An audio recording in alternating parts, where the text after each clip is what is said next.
네, 안녕하세요. 전 열공열부님이 이제 질문을 주셨는데요. 조금씩 재테크 및 부동산에 관심을 가지고 있다가 이제야 본격적인 관심과 공부를 시작하는 초초초 불인이입니다.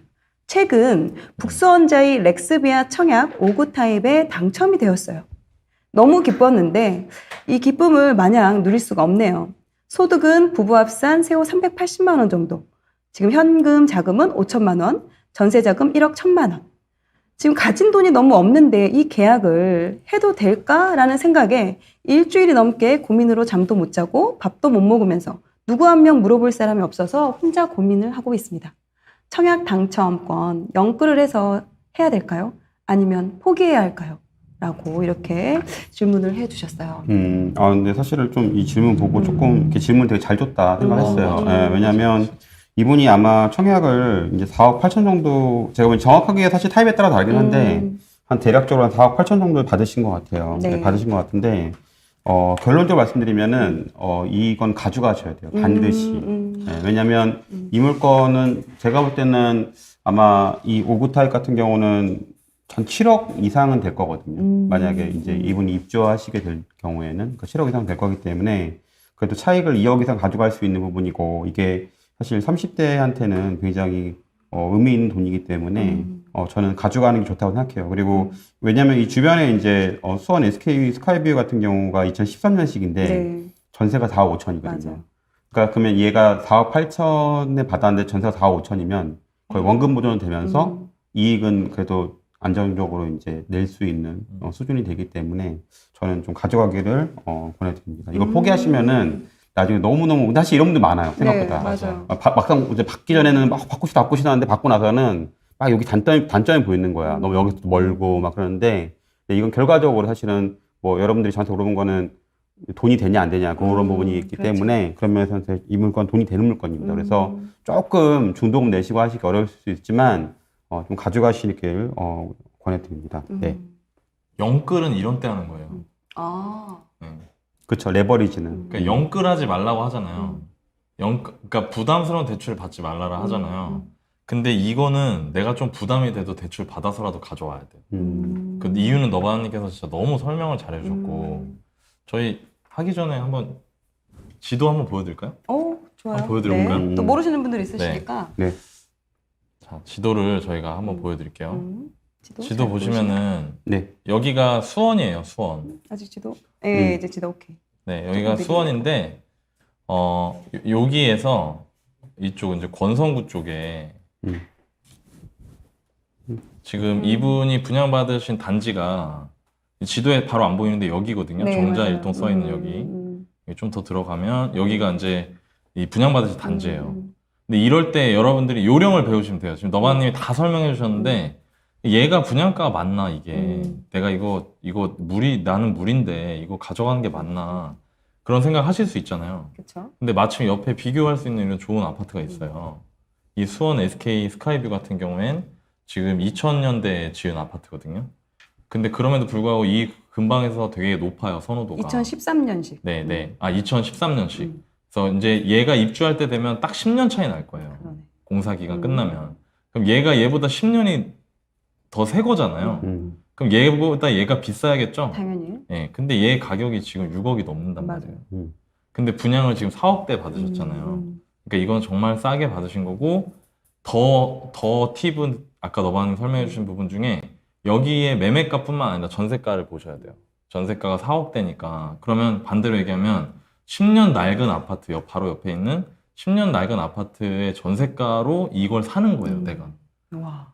장난 아니죠? 그러면 무조건 받아야 되는 거죠. 네, 그래서 너바님 해주신 조언을 잘 참고하셔서 절대 포기하지 마시고 꼭 가져가시길 바랍니다. 네. 정자동이 학군도 좋잖아요. 그렇죠. 여기도. 신축에다가 네. 주변에 또 천천중이나 대평중에서 네. 학군도 좋아서 실거주하기도 아주 네. 좋은 맞아요. 지역이죠. 네. 영끌해서라도 이 당첨권은 꼭 끌고 가자라고 두 분이 네.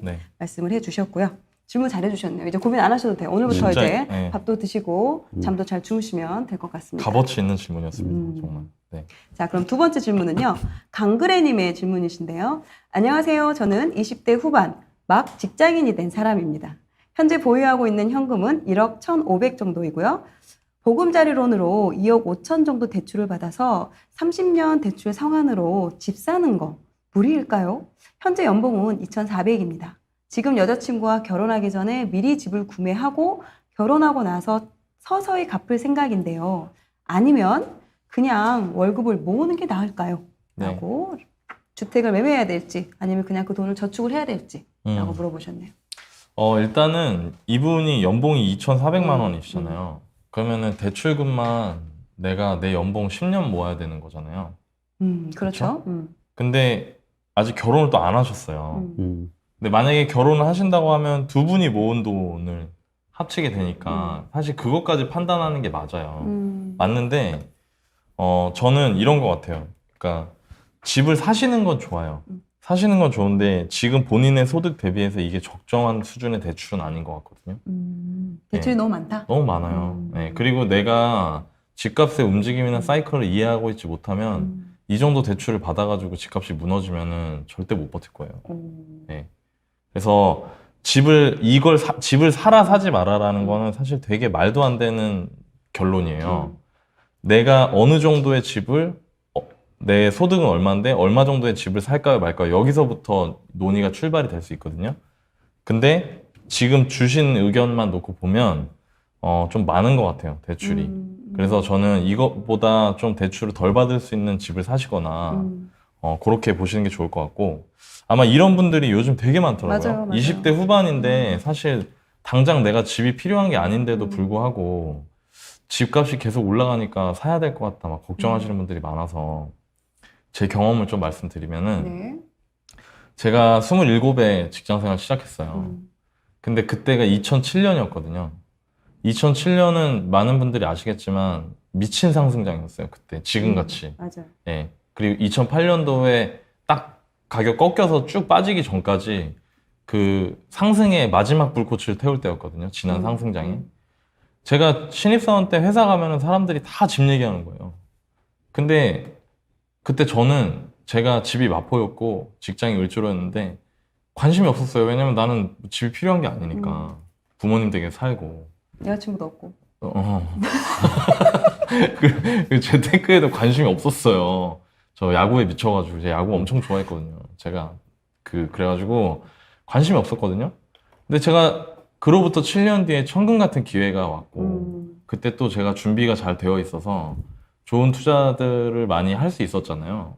그러니까 그 얘기는 뭐냐면은 저는 지금 돌이켜보면 제가 그때 되게 그렇게 관심이 없었던 게 차라리 다행이라는 생각도 들어요. 왜냐면 실력이 없는 상태에서 욕심만 있으면은 사고 치거든요. 근데 저는 아예 모르고 관심이 없으니까 사고를 못 친 거예요. 안 친 게 아니라. 근데 지금 20대 후반인 분들 같은 경우에 잘 생각해 보셔야 되는 게, 제가 집을 사는 게 맞다고 말하지만 무리하라는 얘기는 절대 안 하잖아요. 그러니까 본인이 생각하기에 무리다 싶으면 하시면 안 되는 시기예요. 그러니까 그거를 잘 생각해 주시고 내가 정말 판단하기 어렵다. 그러면은 공부를 하세요. 더 열심히.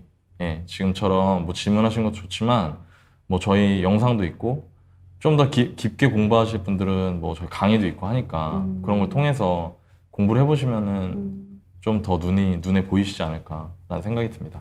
네. 어떻게 보면 첫 번째 사회분 같은 경우는 영끌을 해서라도 그 당첨권을 사라고 했지만 그렇죠. 이제 이분 같은 경우는 영끌을 하지 말아라라고 안 돼요. 나올 수 있고. 네. 그럼 이건 어떤가요? 새 안고 미리 사놓는 건?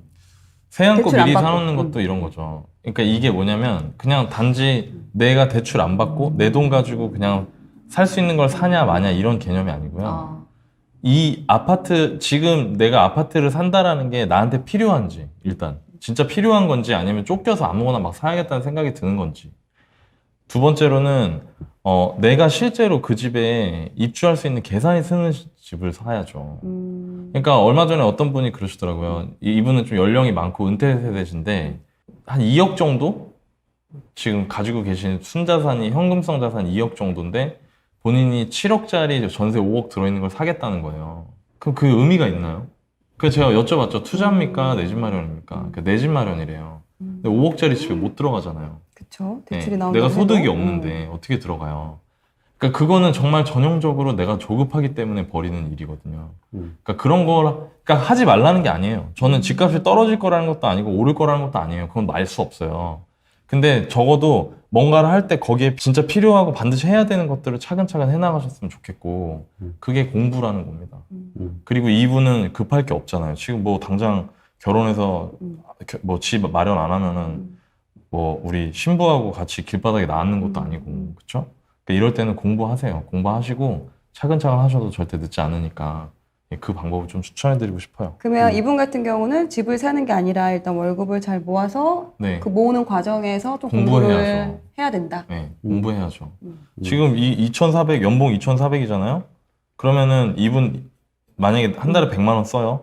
그럼 1,200이에요. 남는 돈이. 그럼 대출 2억 5천 받잖아요. 그럼 이거 이자까지 다 하면 30년 상환 기간 동안 갚아야 되는 금액 총액이 3억 2, 3천원 될 거예요. 이자가 보통 그 정도 되거든요. 이자 총액이.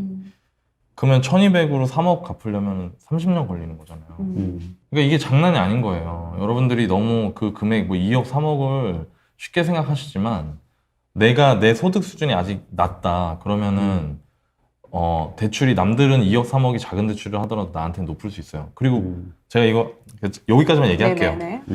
20대 분이 내가 그러면 좌절하냐? 그럴 필요 없어요. 왜? 본인 연봉 2,400으로 10년 뒤에도 2,400 받을 것 같아요? 아니잖아요. 내가 진짜 정말 중요한 건 내가 지금 내 시간당 단가를 높이는데 주력해야 되는 시기라는 거예요. 이 시기가. 지금 막 남들 막 다 재테크하고 막 그런다고 하는데 제가 보기에 천만의 말씀이에요.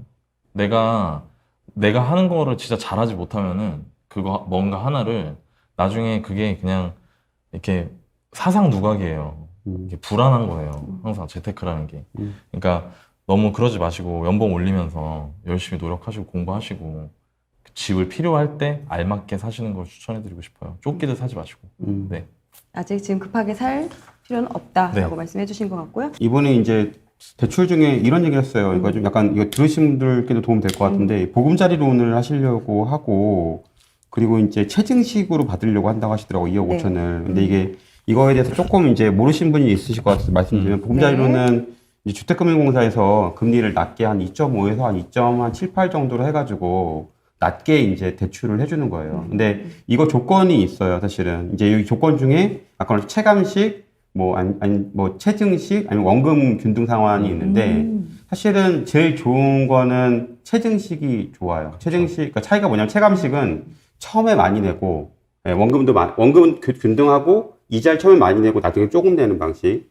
원리금 균등 상환은 이제 똑같이. 납부하는 금액이 똑같아요. 예, 이자하고 원금하고 똑같이 이제 내는 거고. 근데 대신에 그 내는 거를 따져보면은 이자가 처음에 많이 내고 원금을 조금 갚는 식이에요. 근데 나중엔 점점 원금이 많아지고 이자가 적어지는 그런 방식이고. 그 다음에 이제 체증식은 이제 원금이 처음에 적고 이제 이자가 많아지는데 이제 총액은 처음에 이제 예를 들어 2억 대출 받으면 처음에 한 40만 원 정도 이제 원리금을 원금 이자를 냈다가 나중에 130만 원까지 이제 이자가 늘어가는 방식인데 근데 사실은 체증식이 좋아요. 처음에 40만 원, 130만 내는 게. 왜 그러냐면 처음에 여러분들이 이제 집을 사게 되면은 이제 토액을 내게 되면 연 모을 수 있는 금액이 많아요. 처음에 종잣돈을. 네, 그리고 집 같은 경우는 보통 3년, 4년 만에 또 갈아타기도 하거든요. 그러면 사실은 나중에 이 집을 뭐 팔고 새로 대출 받으면서 또 갈아탈 수도 있고 네, 그런 부분이 있기 때문에 사실 처음 대출 받을 때는 체증식으로 받는다. 이게 좋다라는 게 말씀드리고 싶고 또 한 가지 뭐냐면 이 보금자리론이 금리가 되게 싸요. 시중보다. 근데 좋은 게 있는데 한 가지 안 좋은 점이 있어요. 보금자리론을 대출 받으면 추가주택 구입이 안 돼요. 네, 추가주택 구입 받으면 이제 그걸 갚아야 되는 거. 물론 이제 은행마다 조건이 다른데 이건 100%가 그런 상황이거든요. 그래서 혹시 본인이 이렇게 이렇게 나중에 또 주택을 또 매수할 수 있는 상황이 되면은 이게 또 발목을 잡을 수 있기 때문에 여러분들이 사실 대출 받을 때 보면 그런 약관들이 다 있거든요. 이런 분들을 잘 한번 고민해서 하시면 좋지 않을까라고 생각이 들어요. 왜냐면 이거를 처음에 이제 이렇게 해가지고 뭐 추가로 내가 이제 나중에 이사 갈지 미리 사놓으려고 하다가 또 이제 되게 힘들어 하시는 분도 계시거든요. 네. 그러니까 조금 미리 이런 부분, 이 대출 상품에 대해서 너나님이 사실 뭐 연끌에 대해서 잘 말씀해 주시니까 저는 이 상품에 대해서 조금 말씀드렸어요. 네. 나라에서 그만큼 이자를 적게 주는 혜택을 주면은 뭔가 또 그쵸. 금지 네. 사항이 있는 그쵸, 거겠죠. 그쵸, 그쵸. 그런 부분을 네. 또 체크해서 네. 하셔야 될 것 같고요. 저는 엄마입니다. 네, 포기하지 않을 거고요. 가난을 대물림하지 않기 위해서 노력할 겁니다. 네, 읽어주셔서 감사합니다. 나중엔 꼭 저쪽으로 갈 거야. 이런 목표도 세우시고 그렇게 하셨으면 좋겠고, 포기하지 않겠습니다. 이렇게 얘기했을 때 저도 좀 마음이 그랬거든요. 예, 그러니까 하여튼, 힘내세요. 네. 사실 이거 아이한테 이 가난 안 물려주겠다는 마음으로 지금까지 달려왔거든요. 예, 근데 오히려 제가 왜 잘 됐을까라고 생각을 해 보니까